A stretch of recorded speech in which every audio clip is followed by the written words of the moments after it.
Welcome to Awakening, the blog. Today I will share an episode of Not All That Shines is Gold that I was not wanting to share. But I think it's worth telling you this part of the story because somehow it's related to the time. So as I told you, by year 2000, nothing happened with him, and I decided that I was going to carry on with my life. But still, the connection with him was not so easy to let go. When we got together with these friends, the ex-disciples that have left the group, after he met with one of them and wanted to get money from him for whatever purpose he had. And this was, I believe, in year 2002.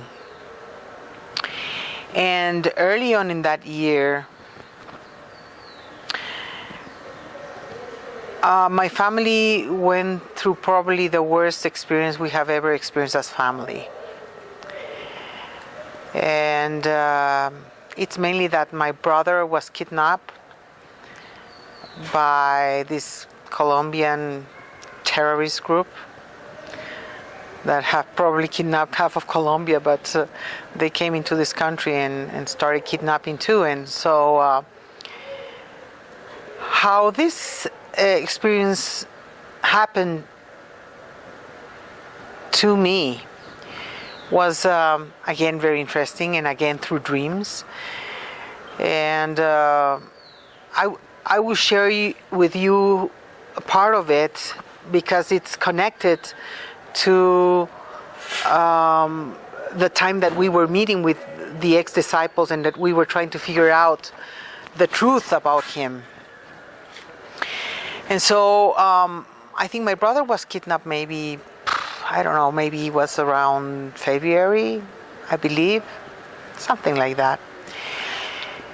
And 3 days before this happened, I started having a dream with a song, interestingly enough, with a song. I don't know if you remember the movie The Goodbye Girl with Richard Dreyfuss. And the song in that movie is the Goodbye Girl song.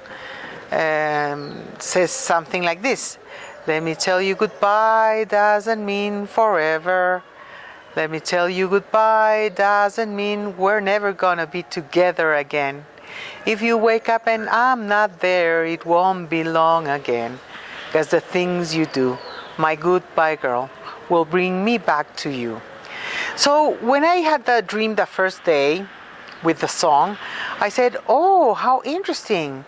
I'm recalling this song I have not heard since the 70s or around there, and what a nice song, how cool. Well, the second night, the song appeared again in my dream. And I said, when I woke up after that second night, I said, oh, how interesting, that song again. And exactly with that phrase, the main phrase of the song. And I said, well, okay, I was starting to wonder why, but that's it. The third night, I had a very vivid dream about a teaching that was given by a yoga teacher in a coliseum to my sister and me, but it was for everybody. But it was a very interesting dream. We were in a coliseum, and this yoga teacher was showing how he could levitate, and he was lying on the floor and he would start step by step levitating his body. And I was very, very very high up in the coliseum, and I got next to my sister. I said, oh, with my big buns, I'm never gonna floatate or get up off the floor, not even 1 inch. And it was as if he had heard what I told my sister, though I was very far away. And he started directing his attention to my sister and me by sending us a challenge that we had to find a way to get down to the arena of the Coliseum. However, you had to be creative. And suddenly, it was as if we were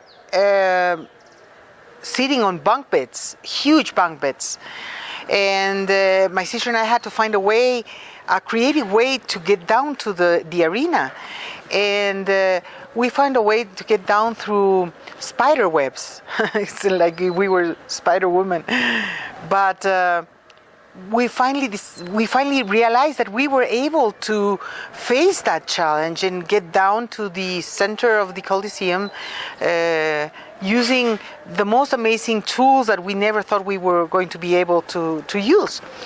And then we were there, and then we got together with the teacher, and we were going to say goodbye to the teacher. And finally, we were in it was a spa. And there was ocean water going through the hallways of the spa.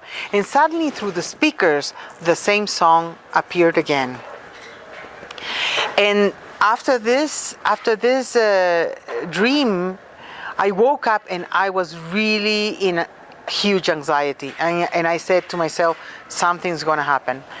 I was so scared. I thought something was going to happen to me because it was a goodbye girl. And I forgot that the song was sung by a guy saying goodbye to her, not that she was leaving.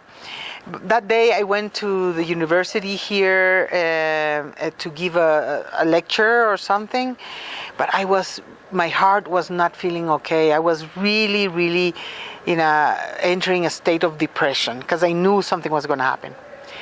Well, that day, around 11 p.m., my mom called me screaming on the phone, telling me that my brother had disappeared, that the car was left on, the engine was running, the engine was on, and it was like 5 blocks away from home, and that my brother was missing. And we knew something happened, that he was probably kidnapped.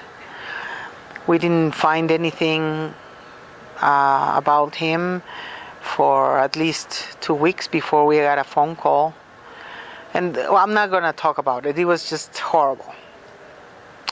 But that was the time that we got together with the disciples, and we were sort of figuring out who he was.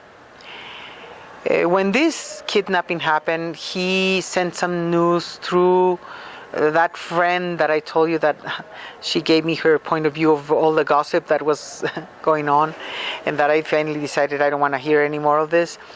And he told her to tell me that he can help. He can do some energy work or something.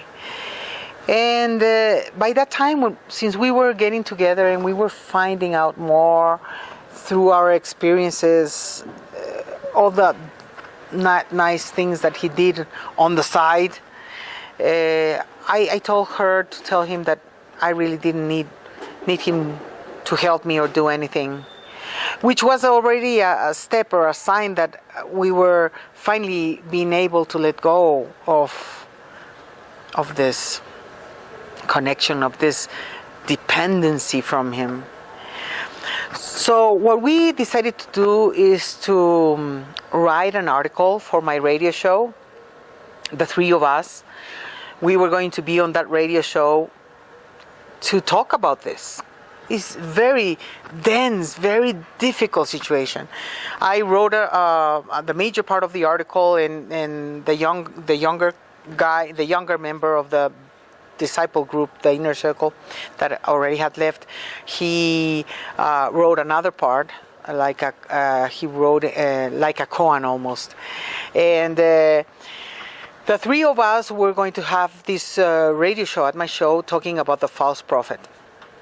Well, Interestingly enough, I think it was a Sunday that my show was on at that FS station, and I tried to air the show live at least 4 or 5 times since we got together and I wrote the article, and something didn't allow us to do it. By then, my brother had already been kidnapped for almost 2 months, and you cannot imagine all the emotional roller coaster that we went through, especially my parents. And I had this feeling of comfort that came through the dream, that I knew that we were going to be able to overcome the challenge, and it was not going to be for long, because that's what the song said. The song said that. And I really trusted it, because why would I have had the information ahead of time of what was going to happen? And so I knew it was not going to be for long, and that I had to do something, because the things you do, my goodbye girl, will bring me back to you.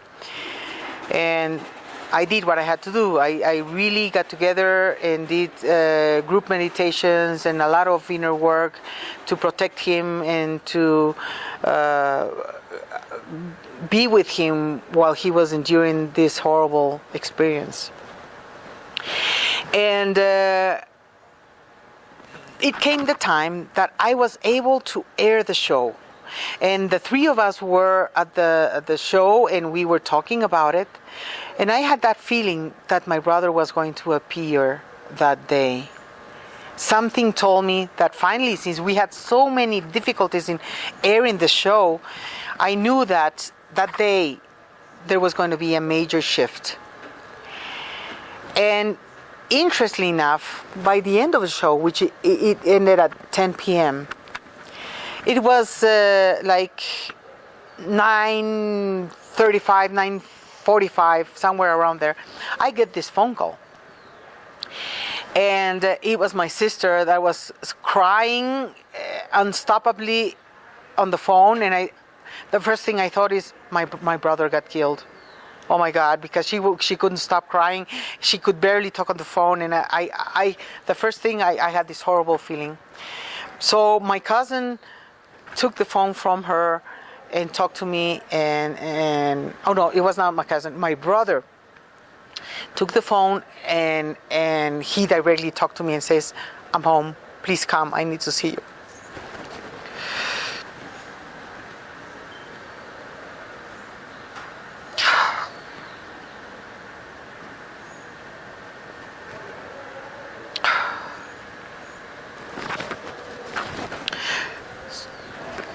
So when I received that, when I heard him, I didn't react like my sister did with such an outburst. I was calm because I knew. It's like when you know something is going to happen, you can, I don't know if the word's being controlled, but at least I could be a calmer in that situation. So finally we were able to do the show on the false prophet. We were able to bring things out. And I don't know what the relationship is, and I don't want to think about it. But that day my brother came back.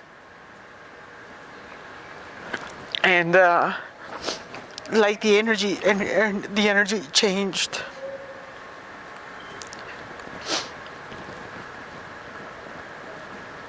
And so 2002 was a very difficult year, mainly because of this experience. And then the good part of it was that through us supporting each other, the disciples, at least the three of us, supporting each other and talking a lot about what we had experienced,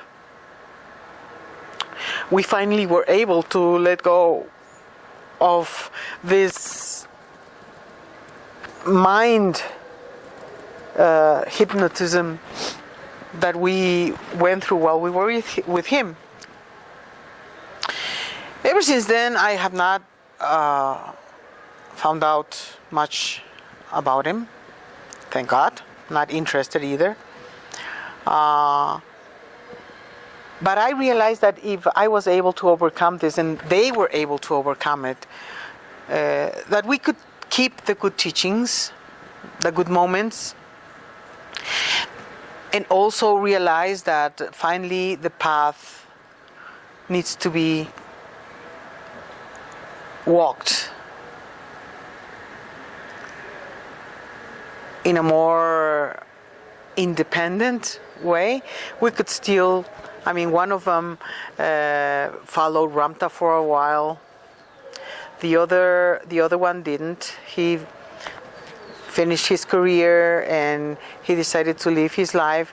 He's a vegetarian and he's very much in contact with earth, and I believe he has kept some of his spiritual path, but not in a sort of dependency like we did in those days. So it was important to process. It was important to let go and to process this. Because we needed to learn to walk on our own, and to learn to walk on our own feet. Probably not necessarily, but probably we had to go through that experience to realize that how awful it is to be total powerless, to be so vulnerable and powerless in regards to trusting our own inner voice. And it was at least how it happened to us. We don't need necessarily to go through something like this, but sometimes this kind of experiences help us to realize how powerful we are on our own, and we need to find ways to discover that power and to bring it into life in a very centered, humble way. Okay, I don't want to talk more about it. As you can imagine, this didn't put me in a very nice place, but okay, I think it was important to share it anyway. I have one more little piece of this that I will wrap up with the next part, just a wrap up of the whole thing, and I'll see you then. Thank you.